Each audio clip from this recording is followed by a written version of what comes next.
You're about to see why Yemen's eastern deserts suddenly matter to global power politics, and why what looks like a local military reversal could quietly reshape Gulf rivalries, shipping routes, and regional alliances. The question hanging over this moment is simple but dangerous. When two US-aligned Gulf powers start fighting their proxy war in the open, who really controls the battlefield? And what breaks if they don't stop? The striking fact is that nearly half of Yemen's territory changed hands in a matter of days without a single front line involving the Houthis. That alone tells you this story is not about Yemen's civil war as you've known it, but about something much bigger forming underneath it.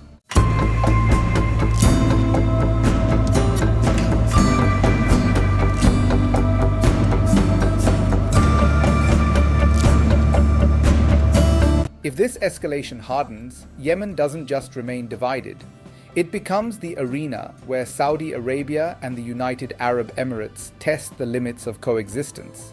If it fails, the internationally recognized Yemeni government risks collapsing into irrelevance. And if it succeeds, Saudi Arabia quietly redraws the balance of power in the Arabian Peninsula without firing a shot at its main enemy. This is why the retaking of Hadramout and al-Mahra is not a footnote. It's a strategic inflection point. To understand how Yemen reached this moment, you have to step back from the headlines and look at the fault lines that never healed. Since 2015, Yemen has not been a single war, but several overlapping ones. The Houthis control the north and the capital. The internationally recognized government exists largely in exile and fragments of territory. And in the south, the Southern Transitional Council emerged with Emirati backing, reviving long-buried ambitions for an independent southern state that once existed during the Cold War. Hadramout and al-Mahra sit at the heart of this struggle because they are vast, sparsely populated, resource-rich, and strategically priceless. They border Saudi Arabia, overlook vital shipping lanes in the Arabian Sea, and offer potential land routes that bypass the vulnerable Bab el-Mandeb Strait. For Riyadh, losing influence there would mean strategic suffocation. For Abu Dhabi, controlling them would lock in leverage over Yemen's future map. That is why the events of early December mattered so much. When STC forces moved into Hadramout and al-Mahra, they weren't just expanding territory, they were testing Saudi red lines. Those two governorates make up nearly half of Yemen's landmass, and their seizure signaled that the Emirati-backed project was no longer content with Aden and parts of the south. It was reaching for strategic depth. Saudi Arabia responded not with rhetoric but with force. Homeland Shield units, trained and backed by Riyadh, moved rapidly. Within days, government-aligned forces retook Mukalla, Yemen's most important eastern port, and the capital of Hadramout. Control spread district by district until officials announced that every military and security position had been reclaimed. In al-Mahra, all 9 districts fell back under government authority after STC units withdrew. The numbers underline the intensity. At least 80 STC fighters were killed, more than 150 wounded, and around 130 captured in clashes that included Saudi air power. Camps west of Mukalla were struck from the air, sending a clear message that this was not a negotiation phase, it was a boundary-setting operation. What makes this moment especially volatile is that politics followed the battlefield, not the other way around. Only after Saudi-backed forces reasserted control did Riyadh invite the STC to talks. Dialogue suddenly became possible once leverage was restored. That sequencing matters, because it reveals who currently holds the upper hand. But the conflict is far from contained. In Aden, the STC's stronghold, tensions have sharpened. Restrictions on movement, detentions, and airport closures have turned daily life into a pressure point. Flights have resumed sporadically, but reports of redirected aircraft and closed routes, even as far as Socotra in the Indian Ocean, show how fragile the situation remains. Now consider the first what-if scenario. What if Saudi Arabia pushes beyond Hadramout and moves decisively toward Aden? A direct challenge to the STC's capital would risk open confrontation between Riyadh and Abu Dhabi's interests.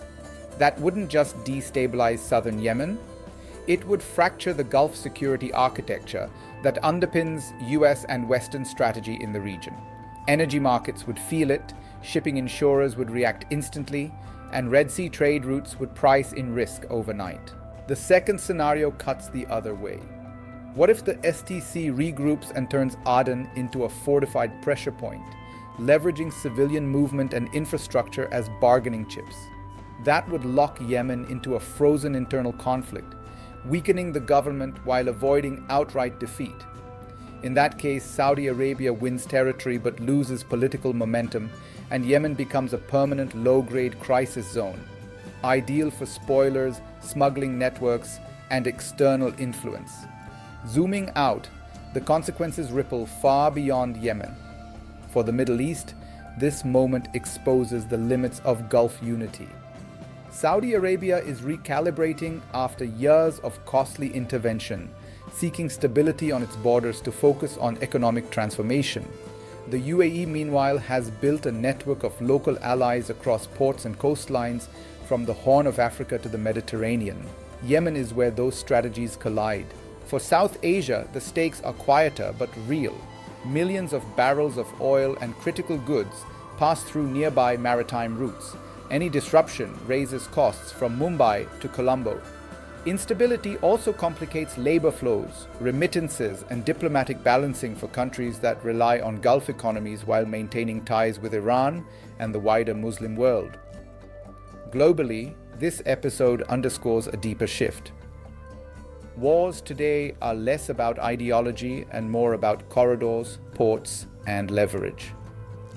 Yemen's eastern provinces are not battlefields of passion, they are chessboards of access. Whoever controls them influences not just Yemen's future, but the architecture of power stretching from the Red Sea to the Indian Ocean. What you should watch next is not just whether talks succeed, but how force and diplomacy are sequenced. Watch Aden, watch Saudi air activity, watch Emirati silence or signals, and watch whether the Houthis remain on the sidelines, because their absence from this fight is itself a warning sign. Yemen's tragedy has always been framed as endless chaos, but moments like this reveal something sharper. Order is being imposed, contested, and renegotiated in real time. And when regional powers redraw lines this quickly, history shows the map never stays still for long. The real danger isn't that Yemen is changing, it's that the world may not notice who is changing it, until the costs arrive all at once.